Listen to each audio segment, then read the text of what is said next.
I parlem també d'activitat política, en aquest cas de la presentació de la llista al complet d'Esquerra Republicana a Vilafranca, una llista que es presentava en un acte festiu aquest divendres passat a la plaça del Penedès, una llista que ho feia també amb la participació del secretari general dels Republicans, Joan Ridao. La plaça del Penedès va acollir aquest divendres passat una festa de presentació de la candidatura d'Esquerra Republicana per a les properes eleccions municipals aquí a Vilafranca. Una plaça del Penedès que disposava fins i tot d'una decoració específica i simbòlica per als republicans i que també tenia instal·lat un escenari on durant una primera hora hi va actuar un grup de música tradicional.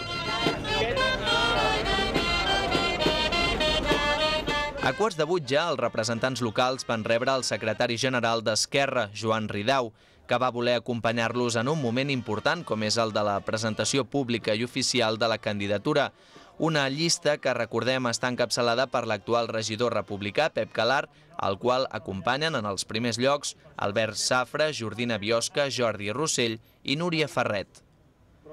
Després ja de la música va ser el torn dels parlaments. Pep Calar va destacar sobretot el fet que la llista s'ha obert a la ciutadania, assenyalant que la componen paritàriament un 50% de militants i un altre 50% d'independents.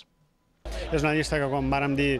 el 50% és de gent de fora i per tant pensem que ens hem obert a Vilafranca de manera real i hi ha gent que participa i que creu en un projecte en comú, un projecte que nosaltres ja hem vingut dient de recuperar capitalitat, de tornar a ser aquella gran capital del país que havíem sigut i per això doncs, estem tots treballant darrere aquesta idea. Per nosaltres aquesta llista representa el nostre tresor, el que podem aportar a Vilafranca.